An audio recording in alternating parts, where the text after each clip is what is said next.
Akkam jirtu hordoftoonni barumsa afaan Oromoo qubee jenereeshin nageenyi badhaadha. Mata dureen barumsa keenya har'aa walaloo barreessuu kan jedhu yoo ta'u, as keessattis maalummaa walaloo gad fageenyaan bal'inaan kan ilaallu waan ta'eef haga xumura sagantaa keenyatti waliin turaan affeerraa keenya. Maalummaa walaloo. Walaloon damee og-barruu keessaa kan bo'oo fi ceesisaan tolfamee qooqa miidhagaa fi yeedaloodhaan dhiyaatudha. Barreeffamni sarara tokko irra jiru bo'oo walaloo jedhamee beekama. Ceesifni ammoo ergaa dabarfamuu barbaadame xumurree isa itti aanutti ce'uuf nu gargaara jechuudha. Ceesifni akkuma keeyyataa barreeffama keessatti ergaa tokko dabarsinee goolabnee isa itti aanu ergaa haaraa jalqabuudhaaf nu gargaara jechuudha. Akkuma keeyyataa barreeffama keessatti akkuma keeyyanni yaada ijoo tokko qabatu, ceesisnis yaada ijoo tokko erga xumuree booda isa itti aanutti yaada ijoo biraa jalqabuudhaaf kan itti gargaaramnu jechuudha. Bakka duwwaa gidduutti dhiisnee yookaan bakki duwwaan yaada isa olii irraatii fi isa gadii addaan baasu jiraachuu agarsiisuudhaaf akkasitti akka ceesisaatti yookiin akka keeyyataatti itti fayyadamna jechuudha. Ceesisa walaloon qooqa suuressuu, malleen dubbii fi jechoota fayyadamuun hiikaa gabbataa dabarsuuf gargaara. Walaloon og-walaloo jedhamuus ni danda'a. Og-walaloon jechuun immoo ogummaa walaloo jechuudha. Og-walaloon yaada tokko miidhagsee, guddisee, ol kaasee bifa muuziqaan kan dhiyeessu yaada bal'aadha jechuudha. Og-walaloon yaada bal'aa kana garuu yeroo dhiyeessu jechoota muraasaa fi ergaa bal'aa dabarsuu danda'anitti fayyadamuudhaan kan ergaa isaa dabarsu jechoota filachuudhaan jechuudha. Jechuma arginutti osoo hin ta'iin jechoota waan ibsuu barbaanne sirriitti nu ibsuu danda'anitti fayyadamuudhaan ergaa isaa dabarsa.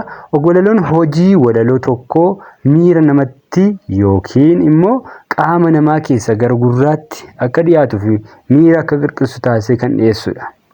Miira namaatti toluutiin kan dhiyeessudha jechuudha. Innis karaa itti miira keenya of keessaa baasnee ibsannuu fi muuxannoo keenya yookiin muuxannoo hawaasa jechoota bifa qindaa'een baasnee ibsinudha. Walaloon yommuu dubbifamu yeroo baay'ee xiyyeeffannoo gaafachuun jalqabaa jechuudha. Calliseedhuma miti kan jalqabu akkaataan walaloon itti dhiyaatu amala mataa isaatii qabaa jechuudha. Jalqaba irratti xiyyeeffannoo yookaan immoo namni yaada isaa gara isaanii akka godhu gaafachuudhaan dubbisuun jalqabamaa jechuudha. Calliseedhuma akkuma barreeffama birootti hin dubbifamu walaloon jechuudha. Amaloota walaloo kana gara boodaatti bal'inaan ni ilaalla. Walumaa galatti og-walaloon ilaalcha miira, yaada, mudannoo fi muuxannoo keenya jechoota muraasaa fi ergaa bal'aa dabarsuu danda'anitti fayyadamne karaa ittiin dabarfannudha. Fakkeenya fudhannee yoo ilaallu walaloo kanaa ilaallu.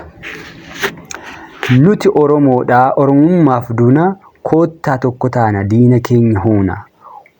Oromoo qomoo koo, Oromiyaa biyya koo, diina irraa si eeguuf, si misoomsachuuf, waltaanee kaaneerra nyaapharra yaaneerra jedha.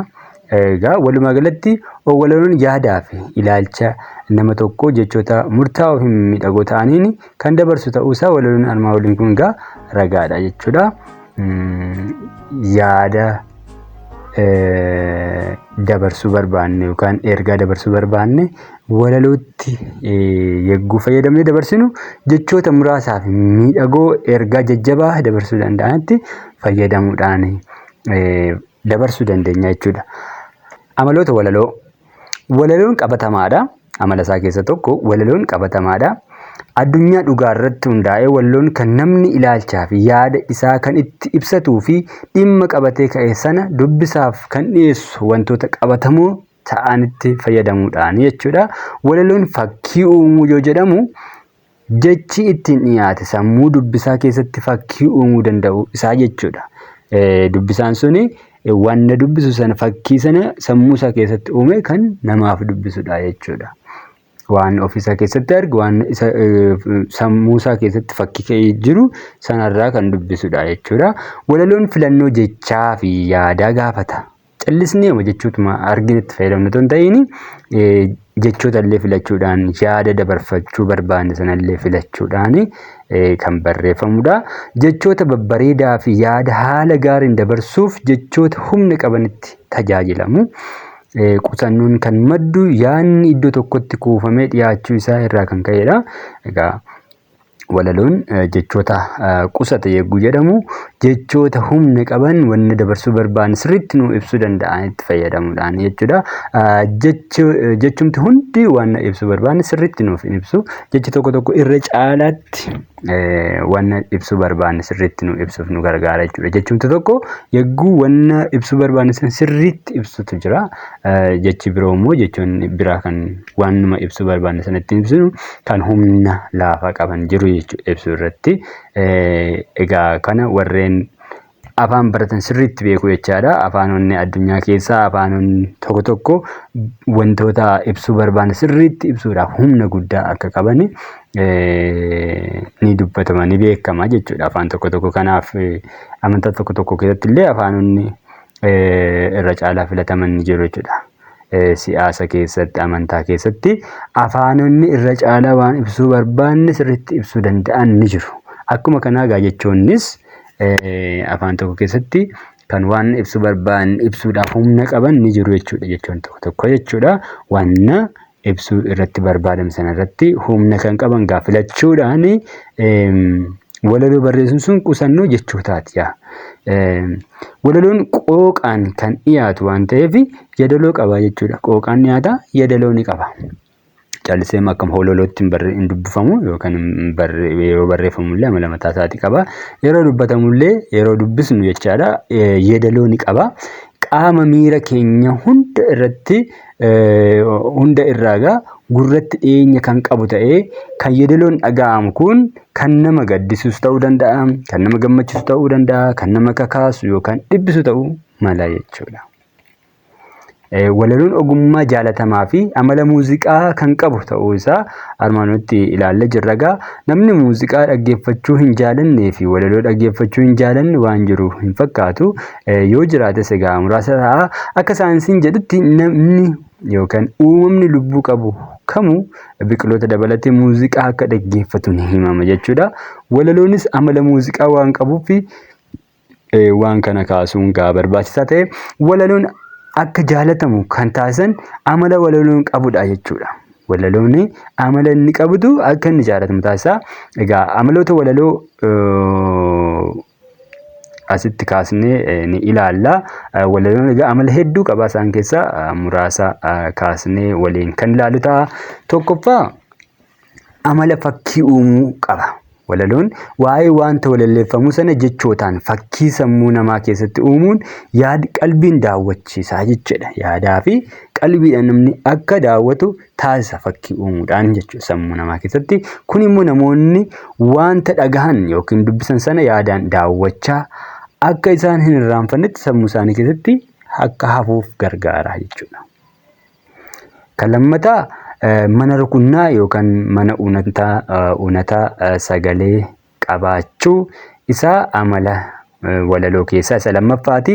Walaloon tokko walaloo kan isa jechisiisu yookaan isa taasisu keessaa inni guddaan mana rukunnaadha. Walaloon mana hin rukutanaan hin mi'aawu jechuudha. Miira namaas hin harkisu. Kanaafuu mana rukunnaaf walaloof miidhagina kan kennudha. Akkuma soogiddi ittoo mi'eessu mana rukunnaan egaa walaloof murteessaadha jechuudha. Fakkeenyaaf mee haa ilaallu mana rukunnaa jechuun maal akka ta'e jechuudha. Fakkeenya walaloo kanaa haa ilaallu.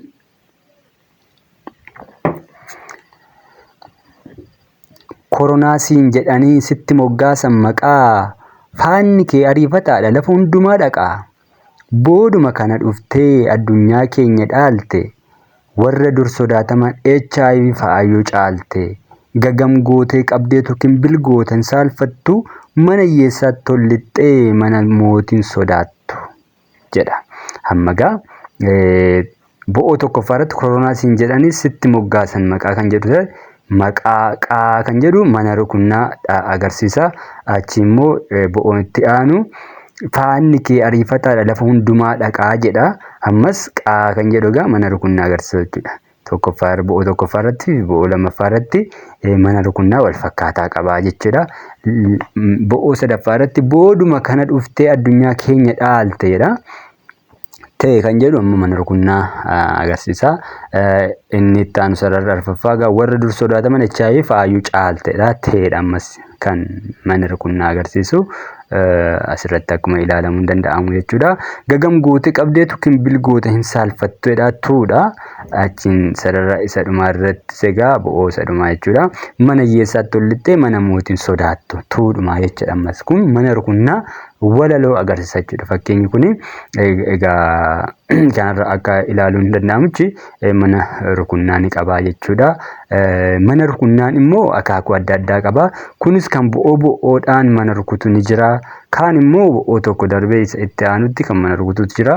Walaloon kun egaa amala isa lammaffaa kan qabudha jechuudha.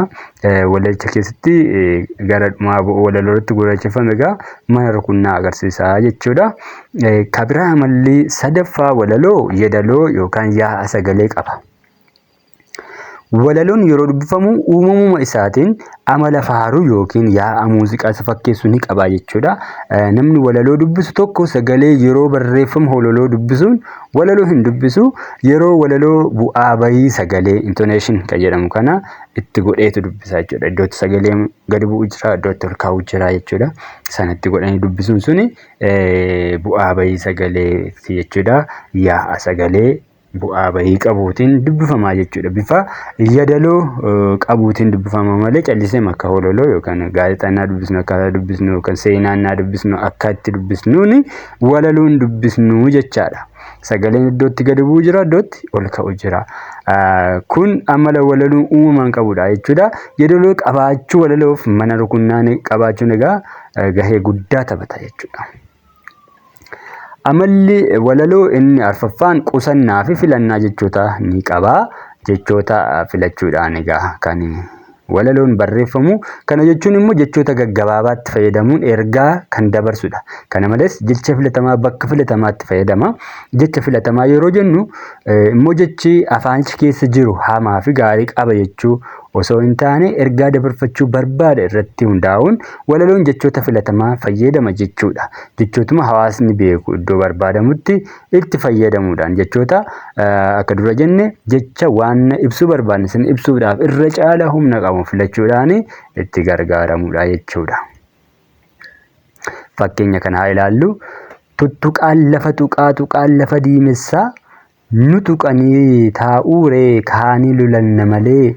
Maaliif nu tuttuqxi yartuun goomattuu fi falfaltuun ofirraa yaasna malee teenyitu bobboonyaare qeerroo qaruuxee sabaa eenyitu sirraa hafaa gogombisi diina kee biyyaa balleessi malee jedha.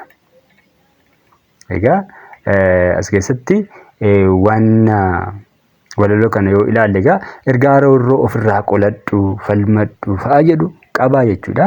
Ergaa kana dabarfachuudhaaf egaa jechoota irra caalaa ibsuudhaaf humna qabanitti fayyadamuu yaaleera jechuudha. Kashanaffaa safara walqixa qabaachuudha. Walaloon safara qabaachuudhaan beekama. Bo'oonsaa safara mataa isaanii qabaachuudha. Bo'oowwan walaloo tokko keessa jiran birsagatti qoqqoodamanii yoo ilaalaman bo'oodhaan yookiin immoo bo'oo tokko darbee isa itti aanutti safarri isaanii walqixa ta'a jechuudha. Bo'oodhaan walqixa ta'uu danda'u yookaan bo'oo tokko darbee isa itti aanutti immoo walqixa ta'uu danda'u kuni safara qabaachuu bo'oo walaloo agarsiisaa jechuudha. Mee sirba armaan gadii kana haa ilaallu. Qamaleen ciraa cirtii jedha. Birsaga 7 qabama kun. Qamaleen ciraa cirtii weennin jala daaddisaa hojiin warra hin dhumtu koottuun teenya gaaddisaa jedha. Sirba kana ni beektu yaada. Qamaleen ciraa cirtii kan jedhu birsaga 7tti qoodama. Weennin jala daaddisa kan jedhu amma innis birsaga 7tti hundi isaanii yoo ilaalle hojiin warra hin dhumtu hojiin warraa hin dhumtu kan jedhu kunis birsaga 7 qaba. Beenu teenya gaaddisa kan jedhus birsaga 7 qaba. Kanaafuu safara walqixa qabaa jechuudha. Walaloon kun birsaga 7 qabaachuudhaan walqixaa jechuudha. Kanaafuu walalichi safara qaba jedhama. Fakkeenya lammaffaa haa ilaallu. Kunis geerarsadha. Kun immoo weenni mukarraa bu'ee weenni mukarraa bu'e eegeen barsii fakkaata geerarsi dura wayyaa booddeen machii fakkaata jedha. Kunis birsaga torba qabaachuudhaan beekamaa jechuudha. Sirba biroo haa ilaallu walaloo sirba biroo keessa jiru. Baddeessaa soofte malee qilxuu soofteen agarree qancaraaf boosse malee kichuu ijoollee hin agarree jedha. Kun amma ka jalqabaa baddeessaa soofte malee kan jedhu birsaga torba qaba. Bo'oon itti aanu qilxuu soofteen agarre kan jedhu birsaga 8 qaba. Qancaraaf boosse malee kan jedhu birsaga 7 qaba. Kichuu ijoollee hin agarree kan jedhamu birsaga 8 qaba jechuudha. Kun maal qabaachisaa agarsiisa? Bo'oo tokko darbee bo'oo itti aanutti safara qabaachisaati agarsiisaa jechuudha. Kanaafuu walaloon kun hundinuu safara ni qabu jechaadha. Kajaafaa miira namaa qirqirsa. Walaloon gosoota ogummaa biroorraa addumatti miira namaa qirqirsuuf humna qaba. Osoo hin jaalatiin dhaggeeffachuu, osoo hin jaalatiin kolfuu, harka waliin dha'uu, qalbiidhaan isa waliin akka geejjibnu nu taasisa jechuudha. Kanaaf walaloon qaamota namaa keessaa gurratti dhiyoodha kan jedhamuufis kanumaafi.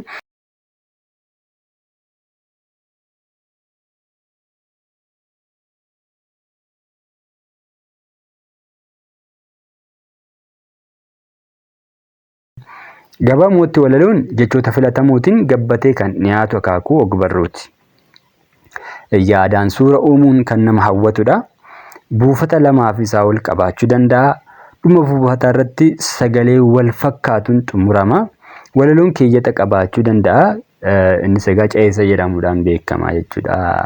As keessatti walaloo keessatti. Egaa waa'een walaloo asumarratti kan xumurru yoo ta'u, haga mata duree birootiin wal arginutti nagaatti.